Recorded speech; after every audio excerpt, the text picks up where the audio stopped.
ఈరోజు దేవుని మాట యోహాను సువార్త 13వ అధ్యాయం 23వ వచనము. ఆయన శిష్యులలో యేసు ప్రేమించిన ఒకడు యేసు రొమ్మున ఆనుకొనుచుండెను. ఇక్కడ యేసు ప్రేమించిన ఒకడు అంట. మరి యేసు నిన్ను నన్ను ప్రేమించి ఈ లోకానికి వచ్చాడు. ఎందుకు? దరిద్రతను పోగొట్టడానికి, శాపాన్ని పోగొట్టడానికి, మన యొక్క పాపములను నుంచి విడుదల కలుగు చేయడానికి. మరి ఆయన ఎంతగానో ప్రేమించాడు. ప్రేమించిన ఒకడు యేసు రొమ్మున ఆనుకొనుచుండెను. మరి దేవుడు మనల్ని ప్రేమిస్తున్నాడు ఎంతగానో, మనం ఆయన రొమ్మున ఆనుకొనుచున్నామా? లేకపోతే మన విధానం ఏ రీతిలో ఉంది ఒకసారి ఆలోచించుకోవాలి. మనం కూడా దేవుని యొక్క రొమ్మున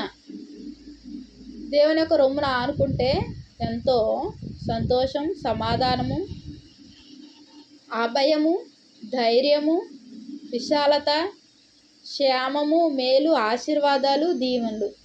మరి మనం కూడా ఆ కరుణామయుడు మనల్ని ఎంతగానో ప్రేమించి ఈ లోకానికి వచ్చాడు. ఎవరి కోసం? నీ కోసం, నా కోసం. మనం కూడా శిష్యుని వలె మనం కూడా ఆయనను ఆనుకొని జీవిస్తే, ఆయన ప్రక్కనే మన ప్రక్కనే ఉండులాగిన మనము ఆయన ప్రక్కన ఉండడానికి ఇష్టపడాలి. అప్పుడు ఆయన మనతో ఉంటాడు. ఆ రీతిగా మనం ఈ లోకయాత్రలో జీవనం సాగిస్తే మన జీవితంలో ఎన్నో కార్యాలు దేవుడు చేస్తాడు. దేవునికి వందనాలు. ప్రార్థన చేస్తాను. మహాప్రేమ గల తండ్రి, కృపగల నీకు ఎన్నో వందనాలు, స్తోత్రాలయ్యా.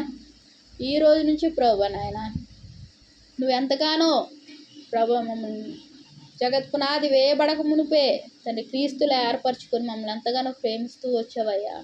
ప్రేమిస్తున్నావు, ఈ లోకయాత్రలో పోషిస్తున్నావు, నడిపిస్తున్నావయ్యా.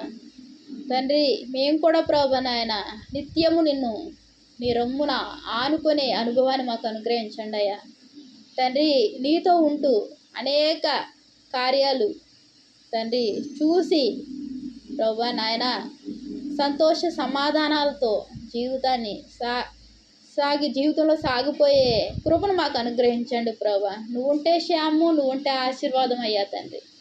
తండ్రి ఆ సత్యాన్ని ఎరిగి ప్రభా నాయన నిన్ను వదలకుండా తండ్రి నిన్ను ఆనుకొని జీవించే జీవితాలుగా మార్చండి ప్రభా. వాక్యం వింటున్న ప్రతి ఒక్కరిని ఆశ్రయించి దీవించండి. నీకు ఎన్నో వందనాలు స్తోత్రాలు చెల్లించుకుంటూ యేసు నామమున వేడుకుంటున్నాను తండ్రి. ఆమేన్. Praise lord.